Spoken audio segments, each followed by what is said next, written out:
기도하겠습니다. 은혜가 풍성하신 하나님, 귀한 성일을 예배하며 보내게 하시고 또 성도의 교제를 나누는 가운데 기쁨의 제목을 나누게 하시니 감사합니다. 이 시간 우리가 다시 한번 예배의 자리로 함께 모였사오니 우리에게 주기로 약속하신 하나님의 언약과 다함없는 은혜와 사랑을 우리 모두에게 허락하여 주옵소서. 그래서 이 시간 우리가 하나님 앞에서 하나님의 살아계심을 힘있게 찬양하는 시간 되게 하시고 우리가 믿음으로 결단하는 시간도 되게 하여 주옵소서. 우리 모두가 이 시간 말씀을 받을 때에 말씀을 밝게 깨달아 알 수 있는 은혜와 성령의 충만함을 더하시고 이 말씀 붙들고 살아갈 때에 우리에게를 가장 선한 길로 인도하시는 하나님의 능력을 경험하게 하여 주옵소서. 감사드리고 살아계신 예수님의 이름으로 기도하옵나이다. 아멘. 우리가 작년에 쭉 창세기부터 요한계시록까지 오예배 시간에 쭉 한 바퀴 돌고 다시 창세기로 넘어왔습니다. 그렇게 올해 또 계시록까지 보게 될 것이고 또 내년에 또 이맘때쯤이면 창세기를 또 읽고 또 말씀 나누고 또 그렇게 가겠죠. 언제까지 이렇게 할까요?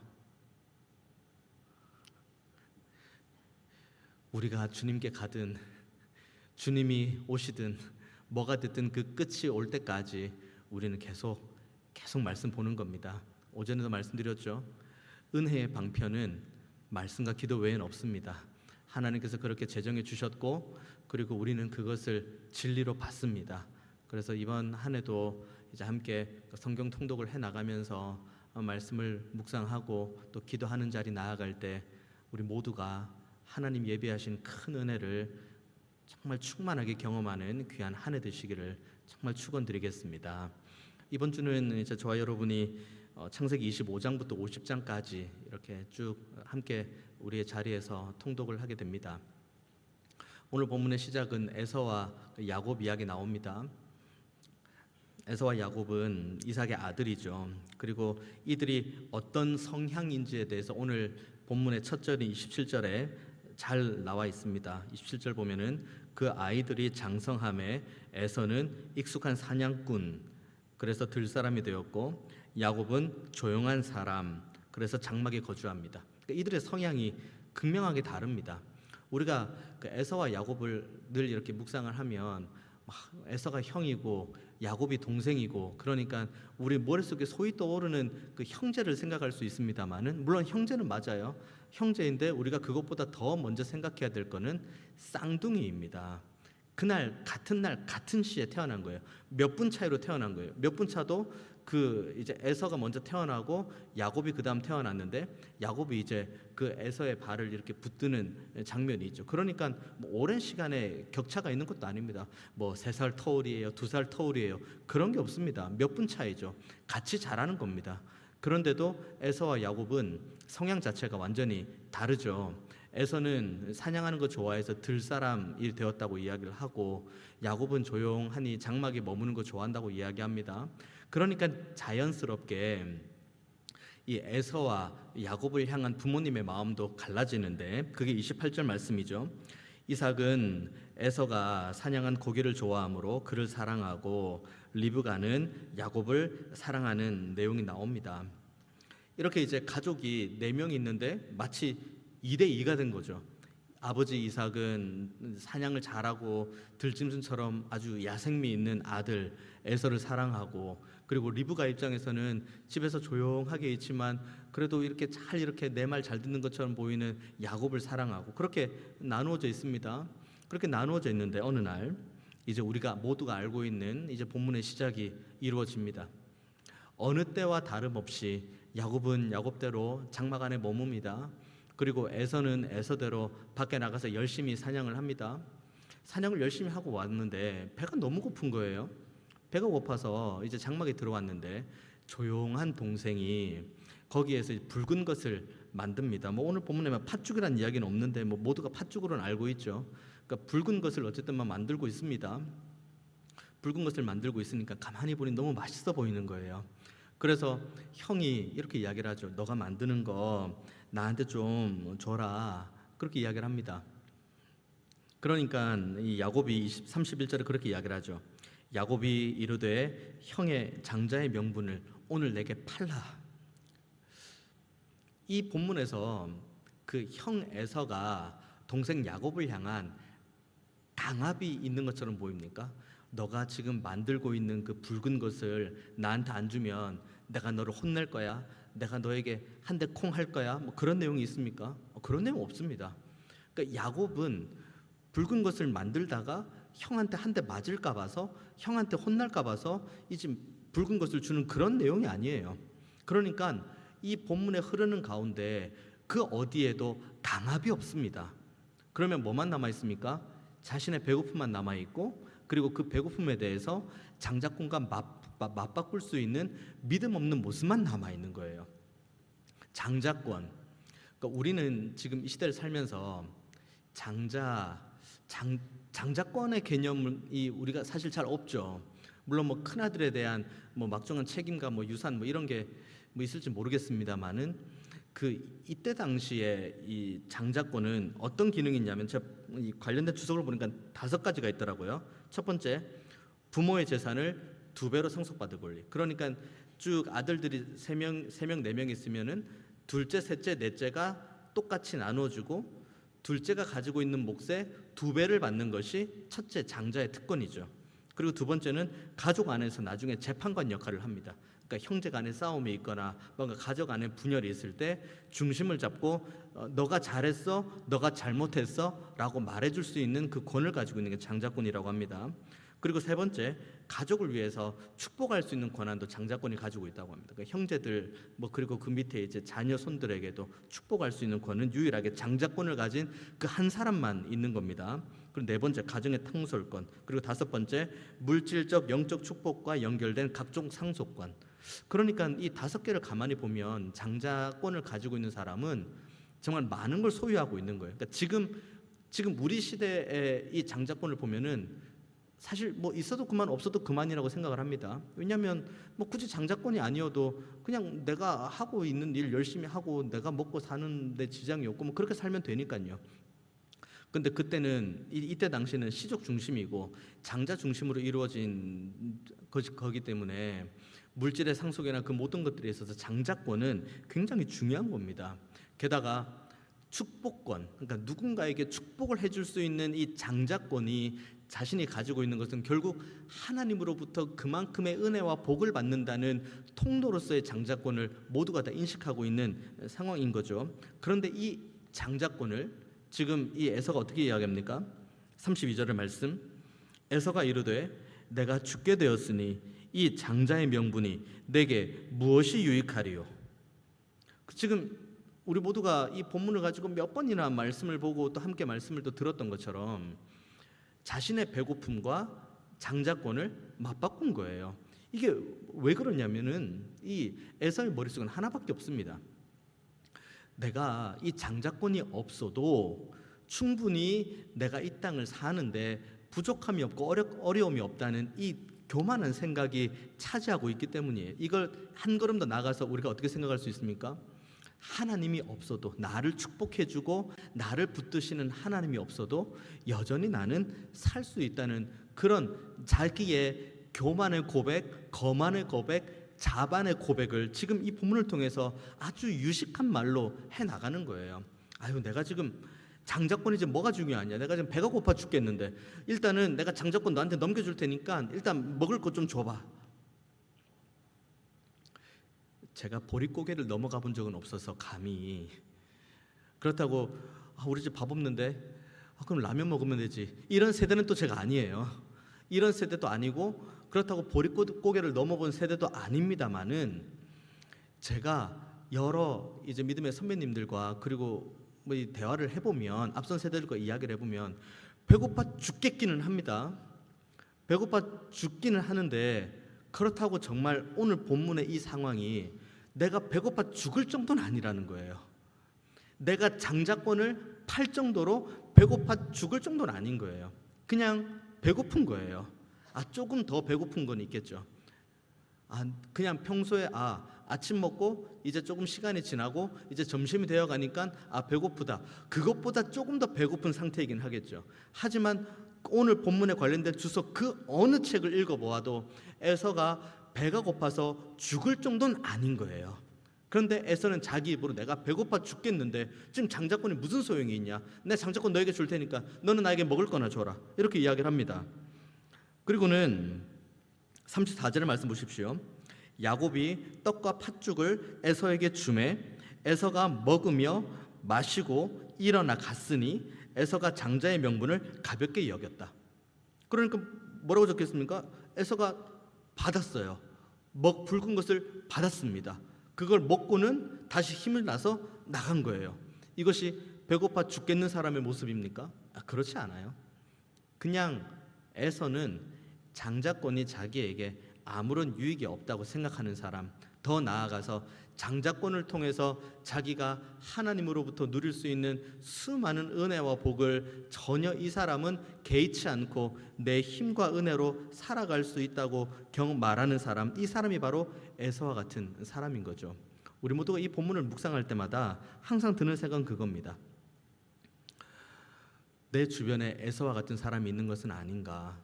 자신의 배고픔과 자신의 소욕과 자신의 만족을 위해서 붉은 것 하나, 그러니까 먹을 것 하나, 마실 것 하나 하고 하나님의 은혜랑 맞방구 사람이 있는 것은 아닌가라고 우리가 돌아볼 수 있지만, 제가 늘 여러분께 말씀을 나누었던 것처럼 이 말씀은 누군가에게 주시는 하나님의 말씀이 아닙니다. 이 말씀은 오늘 나에게 주시는 하나님의 말씀이죠. 그럼 이 본문을 대할 때 우리는 이렇게 우리 자신에게 질문해야 됩니다. 나에게 에서와 같은 모습이 있는 것은 아닐까? 하나님의 은혜면 충분하다는 이 자리에서 떠나온 모습이 혹시 나의 모습은 아닐까? 하나님께서 나를 붙들어 주시고 여전히 나에게 복을 주시는 이 은혜의 자리에서 떠나고 우리가 나의 힘으로 열심히 사냥하고 먹고 마시고 즐거워하다가 하나님의 은혜로부터 멀리 떨어진 모습이 혹시 우리들의 모습은 아닐까? 스스로 돌아보는 우리 모두가 다 되기를 원합니다. 교만, 거만, 이것이 우리의 머릿속에 막 이런 사람들 있잖아요. 어깨에 힘주고 막 걸음걸이도 이렇게 막 거만하게 걷는다 그런데 그렇게까지 멀리까지 갈 필요가 없습니다.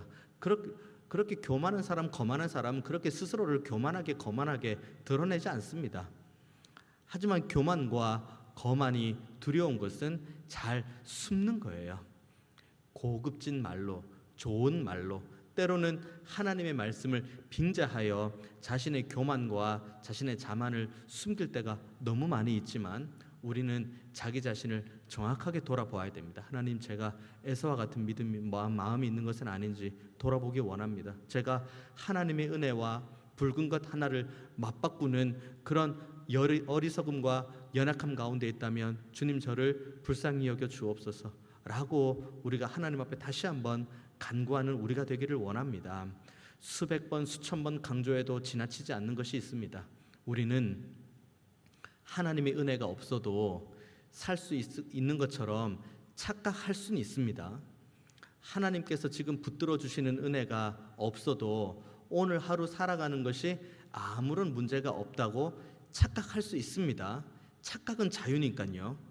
하지만 분명한 것 있습니다. 우리는 하나님의 은혜가 아니면 살 수 없는 존재예요.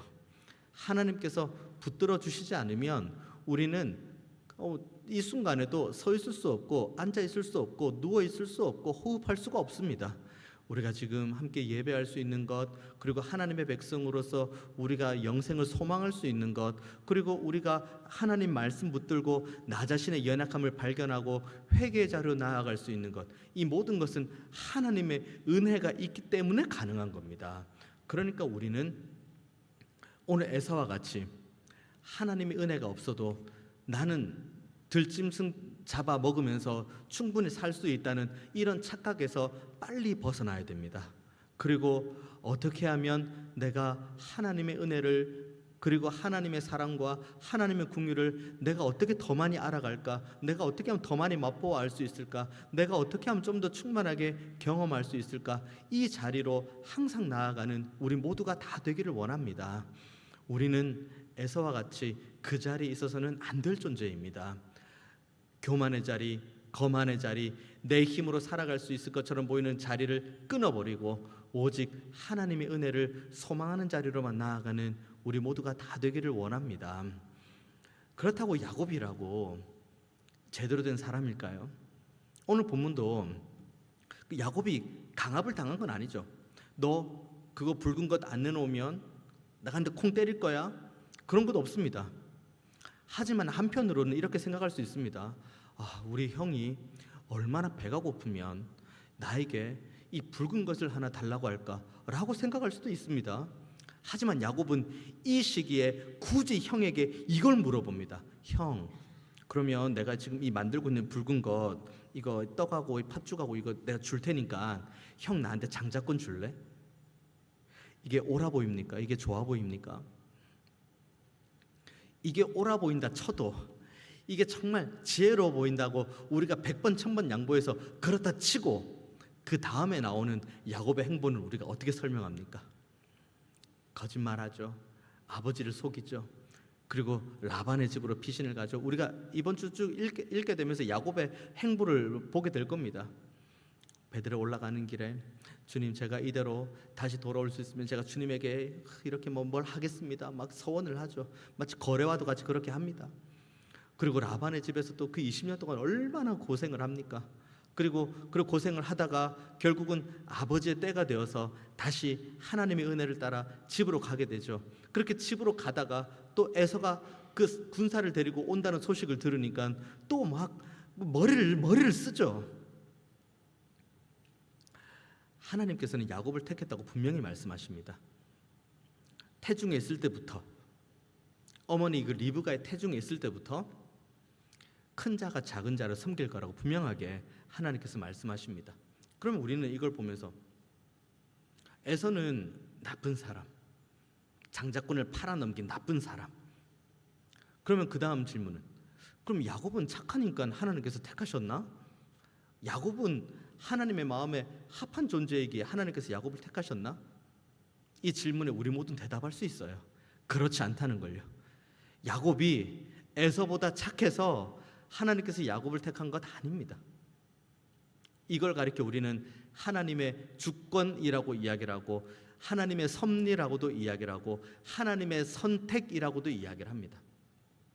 에서가 못났고 야곱이 잘나서요? 에서가 나쁘고 야곱이 좋아서요? 에서가 못됐고 야곱이 착해서요? 그런 건 오늘 본문뿐만 아니라 창세기 어딜 봐도 그런 내용은 없습니다. 오히려 이후에 이렇게 성경을 통해 조명되는 것은 야곱의 이 교활함이 더 많이 조명이 되죠. 하지만 하나님께서는 분명하게 말씀하십니다. 야곱을 택했고 그리고 큰 자가 어린 자를 섬길 거라고 이야기를 합니다. 그럼 우리는 이 본문을 보면서 우리는 어떻게 생각할 수 있습니까? 와, 하나님의 주권과 섭리는 정말 알 길이 없다. 여기에서 마무리합니까? 여기서 마무리되면은 하나님의 주권과 섭리를 찬양합니다. 할렐루야 아멘 하고 끝이 나고 마무리가 되는 거죠. 그리고는 우리의 삶에 아무런 감동이 없습니다. 그럼 그 다음 우리는 뭘 봐야 될까요? 우리를 봐야죠. 우리가 하나님 앞에 택함 받을 만한 존재였나? 우리가 하나님 앞에서 너는 하나님의 백성이고 너는 하나님의 나라를 소망할 수 있고 너는 영생을 사모할 수 있는 믿음을 가지고 있는 존재라고 하나님께서 우리를 부르셨는데 우리들의 모습을 바라보면서 내가 영생을 사모할 만한 자격이 있는가? 내가 하나님의 나라에 들어갈 만한 자격이 있는가? 오늘 오전의 말씀을 한번 비교해 본다면 내가 하나님의 나라에서 떡을 뗄 만한 자격이 있는 존재인가? 성찬을 우리가 대할 때마다 항상 이제 그렇게 이야기를 하죠. 성찬을 제가 처음 이렇게 제정하고 주님께서 제정하시고 쭉 이어져 가는 가운데에 그런 말씀들을 많이 들었어요. 제가 떡을 감히 뗄 만한 자격이 없는 것 같다고. 그래서 입교 세례인이지만 감히 그러니까 보통 우리 일어서서 떡을 떼고 잔을 나누는데 저는 못 일어서겠다고. 내 양심이 너무 가책이 있고 이 떡과 잔을 그러니까 주님의 살과 피를 내가 받기가 너무 내가 가책이 돼서 제가 이 성찬을 제가 못 받겠습니다 라고 하시는 분들도 너무 많이 계세요. 근데 그런 얘기를 들을 때마다 제가 뭐라고 이야기하는지 아십니까? 정말 정직하게 잘 보셨군요. 제가 보기에도 자격은 없어 보입니다. 그냥 이번 성찬 쉬고 넘어가시고 다음 성찬 때까지 회개하시고 하나님 앞에 철저히 통렬하게 회개하십시오 라고 제가 이야기를 할까요? 장로님, 권사님, 집사님, 그런 마음을 가지고 있으신 것 자체가 성찬을 받으시기에 합당한 마음이십니다. 그런 고민조차도 안 하는 분들도 있습니다. 내가 지금 이 성찬을 받기에, 내가 지금 이 떡과 잔을 받기에 합당한지 합당하지 않은지에 대해서도 고민조차 하지 않은 분들이 얼마나 많이 있는지 모르겠습니다. 하지만 장로님, 집사님, 권사님은 좀 고민하시잖아요. 이 성찬을 내가 받을 수 없을 것 같다는 양심의 고백이 있잖아요. 그것만으로도 장로님, 권사님, 집사님은 충분히 이 성찬을 받을 만한 자격이 있으십니다. 그러니까 그 누구보다 먼저 일어나셔서 떡을 받으시고 잔을 받으십시오. 우리가 우리의 연약함을 정말 하나님 앞에 온전하게 발견할 때에 그때 비로소 하나님께서 나를 택해 주신 거에 대한 감사가 있어요. 내가 정말 저 천국에 대해서 그리고 영생에 대해서 누릴 만한 자격이 없고 그만한 자격이 없지만 그럼에도 불구하고 하나님께서 나를 부르시고 택하시고 인도하셨다? 이걸 우리가 마음 가운데 좀 온전하게 경험이 돼야, 그래야 그때 비로소 우리가 하나님을 향한 순전한 찬양이 터쳐나오는 거예요. 악보가 있고 밑에 가사가 있고 그러니까 찬양하는 것이 아니라, 그래 나 같은 죄인을 살리신 주 은혜 놀라워 라고 찬양할 수 있는 거죠. 야곱을 붙들었던 것이 바로 이 믿음이에요. 야곱도 생각이라는 건 하는 사람이에요. 자신이 속였다는 것 잘 압니다. 너무 잘 알고 있어요. 실제로 속이는 일련의 과정들을 그것도 치밀하게 계획했으니까요. 어머니와 같이. 그래서 아버지를 속이고 형을 속였죠. 그리고 라반의 집에 갑니다. 그리고 오가는 길에 야곱이 올려드리는 믿음의 고백과 시를 보면은 자신의 그 이전에 속이고 하나님 앞에 부족했던 것들을 늘 아뢰는 장면이 나와요. 이 야곱의 아뢰는 장면이 있을 때, 그때 비로소 야곱은 하나님의 은혜를 경험하는 거예요. 우리 모두 다 마찬가지입니다. 하나님께서 우리 모두를 하나님의 백성으로 세워주셨어요. 하나님의 백성으로 세워주셨다는 건 다른 것에 있는 것이 아닙니다. 하나님께서 우리 한 명 한 명을 책임져 주시겠다는 거예요. 하나님께서 우리의 범사를 붙들어 주시겠다는 겁니다.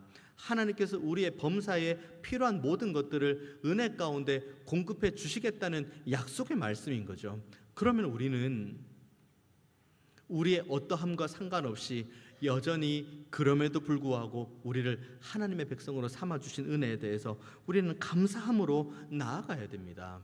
이것이 하나님께서 야곱을 택하신 은혜요, 에서를 버리신 것이며 동시에 우리를 특별히 하나님의 은혜 가운데 먼저 택하신 은혜, 바로 이 은혜가 오늘 본문에 나와 있는 은혜요, 이 본문을 대하는 우리 모두를 향한 은혜인 줄로 믿습니다. 그래서 히브리서 12장 16절 17절에는 에서에 대해서는 이렇게 이야기를 합니다. 음행하는 자, 혹 한 그릇 음식을 위하여 장자의 명분을 판 에서와 같이 망령된 자가 없도록 살피라.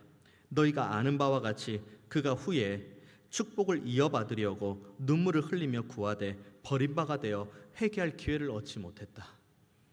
이것이 에서예요. 하지만 야곱은 어떻습니까? 에서나 야곱이나 착한 거, 인간의 기준, 그러니까 인간적인 기준점으로 착하고 나쁜 것을 분별한다면 비등비등하거나 별 차이가 없어요. 그런데 야곱은 하나님께서 히브리서 11장에 나오는 그 믿음장에 야곱의 이름을 올려줍니다. 인간적인 기준에서는 똑같이 나쁘고 똑같이 못됐는데, 그런데 하나님께서는 누구를 버리시고 누구를 택하셨다고 이야기를 합니다. 그리고 우리에게 말씀하시죠. 내가 너희들을 택했다고. 지금 이 자리에서 함께 예배하는 우리 모두를 하나님께서 택하셨다고 말씀을 하십니다. 그리고 출애굽기 33장에 하나님께서 모세에게 이렇게 말씀을 하시죠. 여호와께서 이르시되 내가 내 모든 선한 것을 내 앞으로 지나가게 하고 여호와의 이름을 내 앞에 선포하리라. 나는 은혜 베풀 자에게 은혜를 베풀고 긍휼히 여길 자에게 긍휼을 베푸시느니라. 은혜를 베푸는 게 누구의 주도권에 있나요? 하나님께 주도권이 있어요. 긍휼을 베푸는 것도 누구의 주도권에 있나요? 하나님께 주도권이 있는 거예요. 하나님, 왜 저 같은 이에게 하나님 이렇게 은혜를 주십니까? 하나님께서 주시기를 원하시니까요. 하나님, 저에게 왜 이런 긍휼함을 주시는 거죠? 왜 저에게 이렇게 큰 사랑을 주시는 거죠? 하나님께서 주시기를 원하시니까요. 하나님께서 우리 모두에게 은혜와 사랑을 주기를 원하셔서 우리에게 은혜와 사랑을 주셨고, 이 은혜와 사랑을 받아서 우리는 지금 이 자리에서 예배로 영광 올려 드리는 거예요. 그렇기 때문에 우리는 그 어떠한 경건의 생활의 모든 것들 가운데 의무감으로 갈 것은 아무것도 없습니다. 감사로 영광 올려 드림으로 하나님 앞에 나아가는 거죠. 그냥 교회를 이렇게 쭉 주변을 둘러보면 그냥 구슬땀을 흘리는 분들이 참 많이 계십니다. 이번 주에도 새벽에 눈 많이 왔잖아요. 근데 오셔가지고 열심히 이렇게 눈을 이렇게 치우세요. 그 눈을 치우면은 뭐 소위 우리가 이야기하는 뭐 밥이 나옵니까? 떡이 나옵니까? 아무것도 없어요. 그냥 그렇다고 누가 뭐 칭찬해 주는 것도 아니에요. 그냥 와보면 눈이 다 쓰러져 있는 상태인 거예요. 누가 눈을 쓸었는지 몰라요. 하지만 3시 반, 4시 반에 나오셔가지고 열심히 눈을 씁니다. 그리고 주일을 섬기고 또 예배를 섬기는 그 많은 분들 보십시오. 보이는 곳보다 보이지 않는 곳에서 수고하는 분들이 훨씬 많이 있습니다. 그래서 저는 많은 분들이 저에게 격려의 말씀을 많이 해주시죠. 목사님 얼마나 힘드십니까? 목사님 정말 고생 많으십니다라고 하는데, 제가 그때마다 제가 되돌려서 드리고 싶은 말씀은 뭐냐면, 저는 그래도 보이는 곳에 있어요. 여기 계신 분들이 다 보이는 곳에서 저는 수고를 합니다. 그런데 보이지 않는 곳에서 저보다 훨씬 많은 수고를 하시는 분들이 얼마나 많이 있는지 모르겠습니다. 근데 그분들이 누군가에게 칭찬을 받거나 인정을 받기 위해서 하는 것 아니에요. 그냥 눈을 쓸어요. 그리고 그냥 봉사해요. 그냥 헌신합니다. 왜 그런지 아십니까? 하나님으로부터 받은 은혜가 너무 크기 때문이에요. 그리고 내가 이런 섬김과 봉사와 수고를 했을 때 하나님께서 나에게 은혜와 복을 주신다는 걸 너무 잘 알고 있기 때문이에요. 사람의 칭찬과 인정보다는 하나님의 은혜와 복을 사모하는 이들이 보이는 곳과 보이지 않는 곳에서 최선을 다해서 하나님 앞에 영광 올려 드리는 거예요. 우리 모두가 그와 같은 믿음으로 여기까지 왔습니다. 그러면 이후에 우리가 걸어갈 걸음도 마찬가지입니다. 우리는 우리의 어떠함과 상관없이 하나님께서 오늘 야곱을 선택해 주신 것처럼 우리 모두를 선택해 주셨어요. 그리고 은혜 베풀 자를 하나님께서 우리로 삼으시고 우리에게 은혜를 주셨고 지금도 주고 계시고 이후로도 주실 겁니다. 또 긍휼을 베풀 자를 바로 우리로 삼으시고 이전에도 우리를 긍휼히 여기셨고 지금도 긍휼히 여기시고 앞으로도 긍휼히 여기실 거예요. 우리는 이 거대한 하나님의 주권 아래 있는 존재입니다. 그렇기 때문에 두려워하지 마십시오. 놀라지 마시고 근심하지 마시고 염려하지 마십시오. 우리에게 은혜 주시고 사랑을 주시고 긍휼을 주시는 하나님이 우리의 아버지가 되십니다. 그리고 우리의 아버지 하나님은 살아계신 우리의 하나님이십니다. 그러니 근심하지 말고 두려워하지도 말고 놀라지도 마십시오. 하나님의 그 전지전능하신 손에 그 붙들림 받기 원하는 그 믿음으로 우리가 다만 기도할 때 하나님께서 우리의 모든 간구에 듣고 응답하실 줄 믿습니다. 우리는 오늘 야곱처럼 선택된 이들입니다. 하나님의 은혜 가운데에 그 풍성하신 자비와 긍휼 가운데 선택받은 이들입니다. 여기에 대한 감사와 감격이 있는 우리가 되기를 원합니다.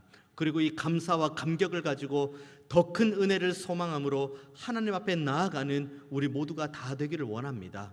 하나님께서 우리를 절대로 거저 돌려보내지 않으실 겁니다. 우리를 붙드시고 우리에게 필요한 모든 것들을 공급해 주실 겁니다. 이 은혜를 온전하게 경험하고 누리고 또 전하는 귀한 한 주간 보내시기를 주님의 이름으로 축원드리겠습니다. 기도하겠습니다. 은혜가 풍성하신 하나님, 우리를 사랑하시고 우리를 택하셔서 은혜와 긍휼로 우리를 다시 한번 가장 좋은 길로 인도해 주신 아버지 하나님, 그 아버지 하나님께서 지금도 우리를 택하시고 우리를 붙드시며 우리에게 큰 은혜와 긍휼로 채워주시는 줄 믿습니다. 우리가 이 아버지 하나님의 은혜 안에 영광스럽게 구원을 받고 택함 받았다는 이 사실을 잊지 않게 하시고, 이 제목이 우리의 삶의 유일한 감사와 감격의 기도의 제목 되게 하여 주옵소서. 이제는 우리가 받은 은혜를 가지고 우리가 더 큰 은혜를 사모하는 믿음을 따라 은혜의 보좌 앞으로 날마다 기회 얻는 대로 나아가게 하시고, 또 받은 은혜를 우리의 이웃들과 우리의 가족들과 우리의 연약한 이들과도 함께 나누는 귀한 은혜와 복의 통로로서의 삶도 살게 하여 주옵소서. 이 말씀 붙들고 이 한 주간 살아갈 때에 주님, 우리의 걸음을 가장 안전한 길로 지도하시며 큰 은혜와 긍휼로 붙들어 주옵소서. 감사드리고 살아계신 예수님의 이름으로 기도하옵나이다. 아멘.